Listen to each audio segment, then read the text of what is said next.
how are you doing today? This is Kayloves here, and I'm here with awareness today. So this is going to be a serious, very informative video that I've been urging to do. I've been thinking about changing my content for a while now, so this will be like my little change, and let me know how you guys like it. I just want to be that person to bring awareness and allow our people to wake up and educate yourself, because anything can happen these days. So today's subject is going to be about human sex trafficking and labor trafficking in North Carolina, mostly sex trafficking. And I actually have a story that I found online, and I will be also giving details on that. The next video I can do human trafficking in the United States, because I know not a lot of people that watch me may not stay in North Carolina. So therefore I will do the entire United States, or you can put down in the comments or DM me places that you want me to, document on. And I also can do human trafficking out the country. So the human trafficking in the United States. So basically, you have labor trafficking and you have sex trafficking. And if you see me looking down, it's because I'm looking at my notes. And so there's 181 human trafficking cases. It was 181 human trafficking cases in 2016, according to the NHTH. And I forgot what that meant. I will try to find it and put it. I think it's no. So it's 130 sex trafficking and 41 labor trafficking. And in North Carolina is among the top 10 states in the number of trafficking reports. So that's in labor and sex. The past 10 years, according to the NHTH, identified almost 2,700 victims of human trafficking in the state. So North Carolina Hotline gets, that is the sex trafficking hotline, I believe. So the North Carolina Hotline gets a much higher percentage of potential labor trafficking cases compared to the national average. So North Carolina made labor trafficking a priority. I didn't go into deets of why it was made a priority, but labor trafficking is basically when you can basically compare it to slavery in many ways, because it was basically that they have people that they make do work for them and labor for them, and they pay them either nothing or the lowest amount, probably maybe 60 cents a day. It's nothing at all.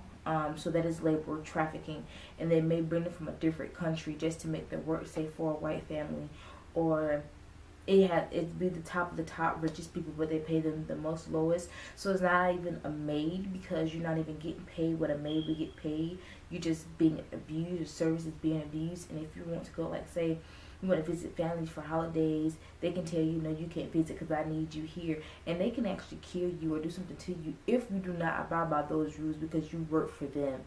And it's a control thing. Human trafficking is the use of force, fraud, or encouraging someone to engage in commercial sex or forced labor of services. They included all acts of recruitment, abduction, transport, harboring, transfer, sale of or receipts of a person for the purpose of the subjection to involuntary servitude. I think that's what that is. My handwriting is terrible. And also slavery is mentioned in here as well, debt bondage and things like that.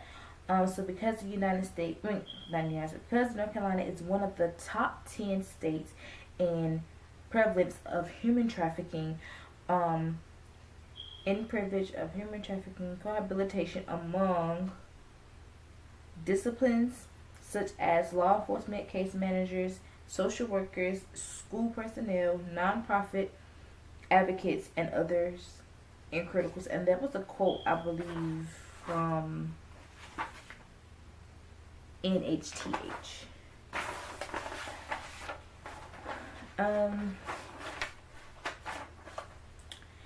For minors under the age 18, trafficking also includes any case in which the minor is made to perform commercial sex acts, whether or not it forced fraud,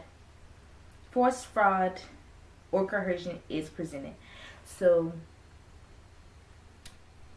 it basically would be rape, no matter if it was consensual, no matter if, which of course is not consensual because it's sex trafficking. You're being made to do something that you do not want to do.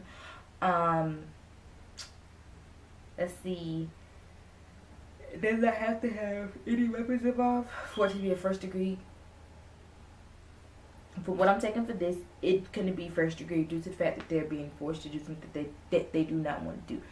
But under any circumstances, it could be considered as a second degree. But you always go for the higher degree, the higher charge, because you can come back and lessen that charge. But if you go for the lesser charge, you can't get your way out of that as a lawyer, as a law enforcement establishment. None of that. I went there for criminal justice classes.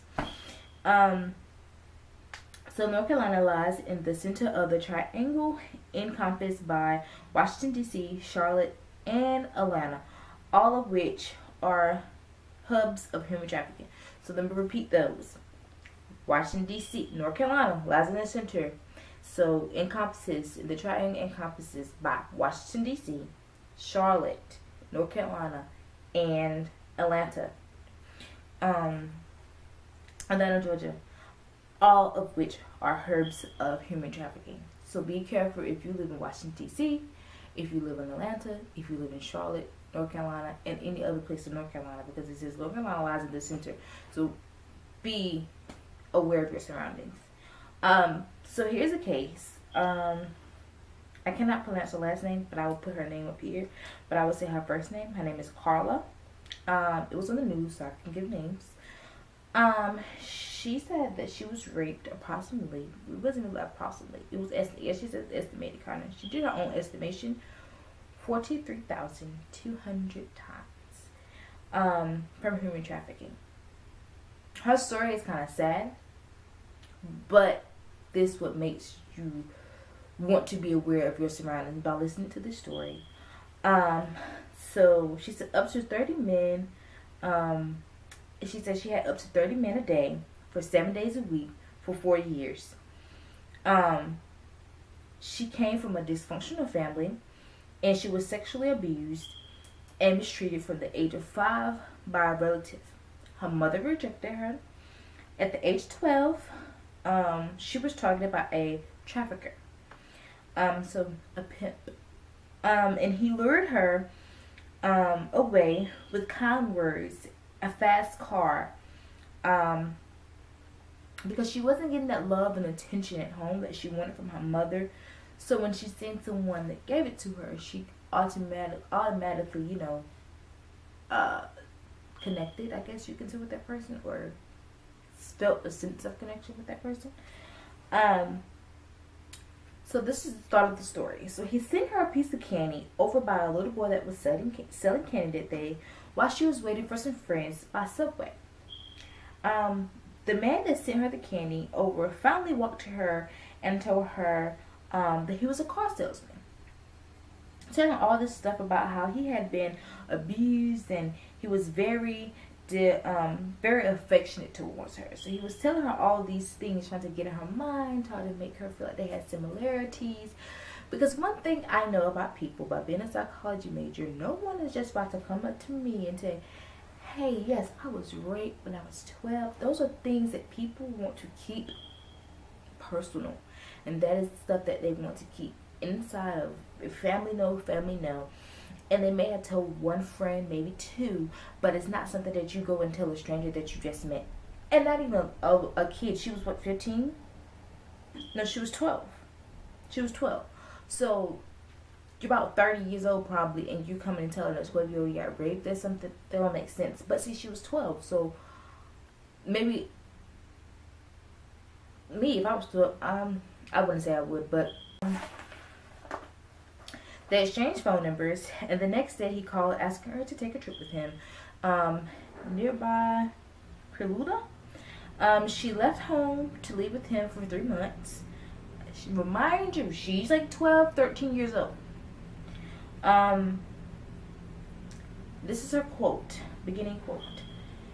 He loved me. He loved on me. He brought me clothes, gave me attention, brought me shoes, flowers, chocolates. Everything was beautiful. End quote. Carla said. Red flags was this. He used to leave for a week at a time. Okay, so mind you, one night she came home late, and I don't think I wrote that, but I remember it from the story. One night she came home late, and her mom wouldn't let her in the house, and they had a big argument. And so he asked her if she wanted to come live with him. That's how she ended up moving in. So that then we can get into the red flags.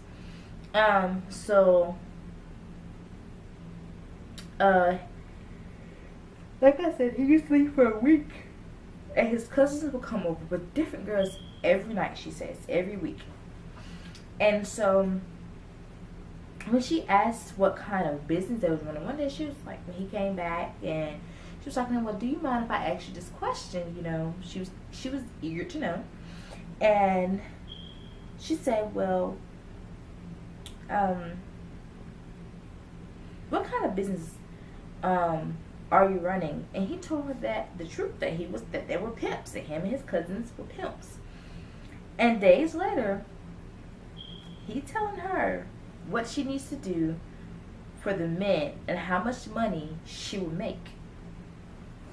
So you go from being my boyfriend, he went from being her boyfriend to being her pimp, telling her what she could do to please these other men and how much money she could make if she did it. And it wasn't even a if in it. You're going to do this. You're going to go sell your body. You're going to go have sex with whoever I tell you to have sex with. And you're going to go make that money. And you're going to bring that money back home to me.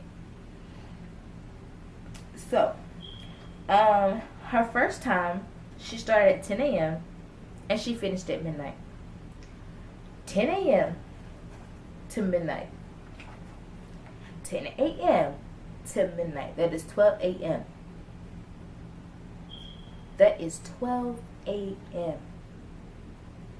You could do the calculation. So that's, and she had 20 men per day for a week.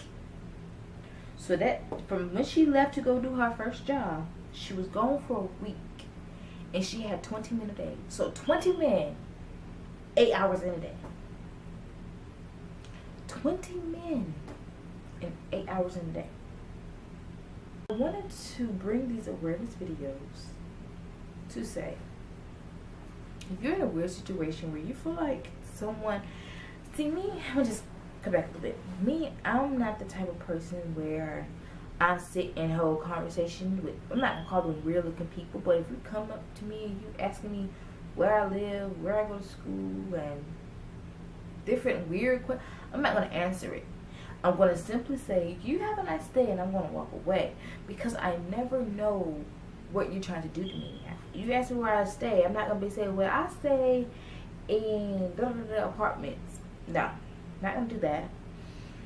And if I don't have no school clothing on, like my sweaters, my coats, you're not going to know what school I go to. And I do that because I don't want anyone trying to find me. Not saying that anyone will, but you never know what people will do these days. So if you find yourself in situations where someone is talking to you and it feels weird, it doesn't feel normal, you just say, you have a nice day, and you walk away. Don't give your phone number to everybody. Don't try to talk to everybody you meet in the club, because you can either in labor or sex trafficking. Most likely for us ladies, it would be sex trafficking, because we're here in North Carolina or we're here in the United States. It's going to be sex. And so be careful. And yes, sex trafficking is like prostitution. But the thing about prostitution is you can choose to be a prostitute. You can't choose to be in sex trafficking. And sometimes you can't choose to be in prostitution, because with the ones that are forced to be in prostitution, that's nothing but sex trafficking, because you was forced to be put in it, if that makes sense. So they bond in the same thing. Now, yes, in Nevada, prostitution is very legal, but they get testing done. They have, I forgot what they call those houses, but they have those houses with the prostitutes in there. It is very legal in certain places in Las Vegas, mainly Nevada. But you do your research and stuff like that.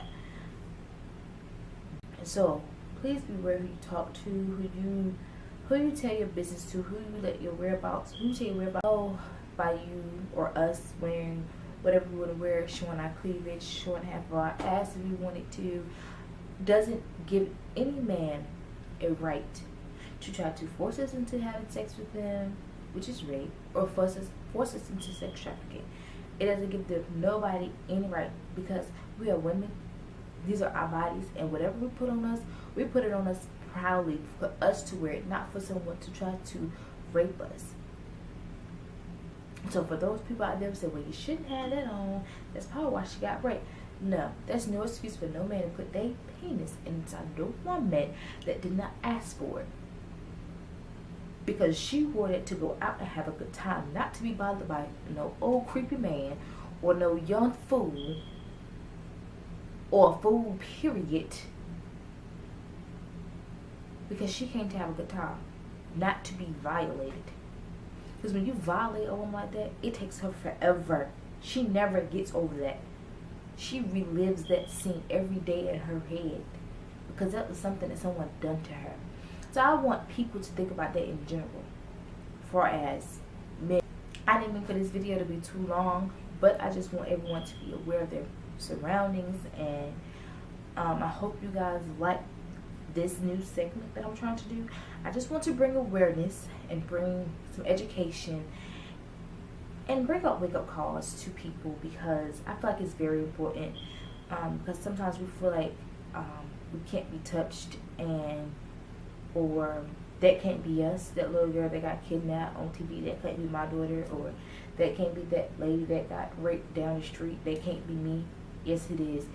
Every time it gets closer and closer and closer to home. It could be you anytime, any day of the week.